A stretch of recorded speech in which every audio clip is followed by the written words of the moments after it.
राधे राधे दोस्तों, सबसे पहले आप सभी का स्वागत है मेरे चैनल काव्या कजरी पर। लिखवाओ से निज दया से सुंदर भाव बताकर, कार्तिक मास 24वां अध्याय सुनो सुधाकर। जय श्री कृष्णा। लिखवाओ से निज दया से सुंदर भाव बताकर, कार्तिक मास 24वां अध्याय सुनो सुधाकर। जय श्री कृष्णा। राजा पृथु बोले, हे मुनि श्रेष्ठ, आपने तुलसी के इतिहास, व्रत, महत्तम के विषय में कहा। अब आप कृपा करके मुझे ये बताइए कि कार्तिक मास में क्या और भी देवताओं का पूजन होता है? ये भी विस्तार पूर्वक बताइए। नारद जी बोले, पूर्व काल की बात है। सरवा पर्वत पर करवी में धर्म दैत्य नामक विख्यात कोई धर्मज्ञ ब्राह्मण रहते थे। एक दिन कार्तिक मास में भगवान विष्णु के समीप जागरण करने के लिए वे भगवान के मंदिर की ओर चले। उस समय एक पहर की रात बाकी थी। भगवान के पूजन की सामग्री के साथ लिए जाते हुए ब्राह्मण ने मार्ग में देखा कि एक भयंकर राक्षसी आ रही है। उसका शरीर नंगा और मांस रहित था। उसके बड़े बड़े दांत, लपकती हुई जीभ और लाल नेत्र देखकर ब्राह्मण भय से थर्रा उठा। उनका शरीर कांपने लगा। उनका सारा शरीर कांपने लगा। उन्होंने साहस करके पूजा की सामग्री तथा जल से ही उस राक्षसी के ऊपर प्रहार किया। उन्होंने हरि नाम का स्मरण करके तुलसी दल मिश्रित जल से उसको मारा। इसीलिए उसका सारा पातक नष्ट हो गया। अब उसे अपने पूर्व जन्म के कर्मों के परिणाम स्वरूप प्राप्त हुई दुर्दशा का स्मरण हो आया। उसने ब्राह्मण को दंडवत प्रणाम करके इस प्रकार से कहा कि हे ब्राह्मण, मैं पूर्व जन्म के कर्मों के फल से इस दशा को पहुंची हूँ। अब मुझे किस प्रकार उत्तम गति प्राप्त होगी? धर्मदत्त ने उसे इस प्रकार प्रणाम करते देखकर आश्चर्यचकित होते हुए पूछा, किस कर्म के फल से तुम इस दशा में पहुंची हो? कहाँ की रहने वाली हो? तुम्हारा नाम क्या है और आचार व्यवहार कैसा है? ये सारी बातें मुझे बताओ। उस राक्षसी का नाम कलहा था। कलहा बोली, ब्राह्मण, मेरे पूर्व जन्म की बात है। सौराष्ट्र नगर में भिक्षु नामक एक ब्राह्मण रहते थे। मैं उनकी पत्नी थी। मेरा नाम कलहा था और मैं बड़े ही क्रूर स्वभाव की स्त्री थी। मैंने वचन से भी कभी अपने पति का भला नहीं किया। उन्हें कभी मीठा भोजन नहीं परोसा। सदा अपने स्वामी को धोखा ही देती रही। मुझे कलह विशेष प्रिय थी, इसीलिए मेरे पति का मन मुझसे सदा उद्विग्न रहता था। अंतोगत्वा उन्होंने दूसरी स्त्री से विवाह करने का निश्चय कर लिया। तब मैंने विष खाकर अपने प्राण त्याग दिए। फिर यमराज के दूत आए और मुझे बांधकर पीटते हुए यमलोक में ले गए। वहां यमराज ने मुझे देखकर चित्रगुप्त से पूछा, चित्रगुप्त, देखो तो सही, इसने कैसा कर्म किया है? जैसा इसका कर्म हो उसके अनुसार ये शुभ या अशुभ प्राप्त करे। चित्रगुप्त ने कहा, इसका किया हुआ कोई भी शुभ कर्म नहीं है। यह स्वयं मिठाइयाँ उड़ाती थी और अपने स्वामी को उसमें से कुछ भी नहीं देती थी। इसने सदा अपने स्वामी से द्वेष किया है। इसीलिए ये चमगादड़ी होकर रहे तथा सदा कलह में ही इसकी प्रवृत्ति रही है। इसीलिए ये विष्ठा भोजी सूकरी के योनि में रहे।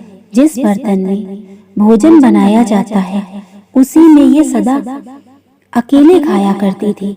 अतः उसके ये दोष अपनी ही संतान का भाड़ करने वाली बिल्ली हो। इसने अपने पति को निमित्त बनाकर आत्मघात किया है। इसीलिए ये अत्यंत निंदनीय स्त्री प्रेत के शरीर में भी कुछ काल तक अकेली ही रहे। यमदूतों द्वारा निर्जल प्रदेश में भेज देना चाहिए, वहां दीर्घ काल तक प्रेत के शरीर में निवास करे। उसके बाद ये पापिनी शेष 3 योनियों का भी उपभोग करेगी। कलहा ने कहा, विप्रवर, मैं वही पापिनी कलहा हूँ। इस प्रेत शरीर में आए मुझे 500 वर्ष बीत चुके हैं। मैं सदैव भूख प्यास से पीड़ित रहा करती हूँ। एक कन्या के शरीर में प्रवेश करके मैं इस दक्षिण देश में कृष्णा और वेणी के संगम तक आई हूँ। ज्यों ही संगम तट पर पहुंची, त्यों ही भगवान शिव और विष्णु के पार्षदों ने मुझे बलपूर्वक बनिए के शरीर से दूर भगा दिया। तब से मैं भूख का कष्ट सहन करती हुई इधर उधर घूम रही हूँ। इतने में ही आपके ऊपर मेरी दृष्टि पड़ गई। आपके हाथ में तुलसी मिश्रित जल का संसर्ग पाकर मेरे सब पाप नष्ट हो गए। द्विजश्रेष्ठ, अब आप ही कोई उपाय कीजिए। बताइए, मेरे इस शरीर से और भविष्य में होने वाली भयंकर 3 योनियों से किस प्रकार मुक्ति होगी। कलह का ये वचन सुनकर धर्मदत्त उसके पिछले कर्मों और वर्तमान अवस्था को देखकर बहुत दुखी हुआ। फिर उसने बहुत सोच विचार करने के बाद कहा, प्रश्न ऋषियों का और बोले, सोची ज्ञानी, 25वें अध्याय में सुनो।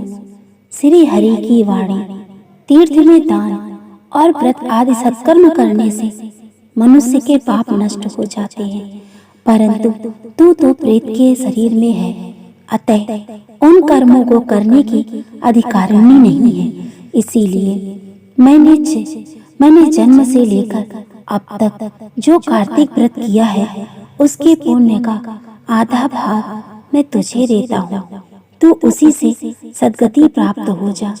इस प्रकार कहकर धर्मदत्त ने द्वादशाक्षर मंत्र का श्रवण करते हुए तुलसी मिश्रित जल से ज्यों ही उसका अभिषेक किया, त्यों ही वह प्रेत योनि से मुक्त होकर प्रज्वलित अग्नि शिखा के समान तेजस्विनी एवं दिव्य रूप धारणी देवी हो गई और सौंदर्य में लक्ष्मी जी की समानता करने लगी। तदंतरम उसने भूमि पर दंड की भांति गिरकर ब्राह्मण देवता को प्रणाम किया और हर्षित होकर गदगद वाणी से कहा, हे द्विजश्रेष्ठ, आपके प्रसाद से आज मैं इस नरक से छुटकारा पा गई।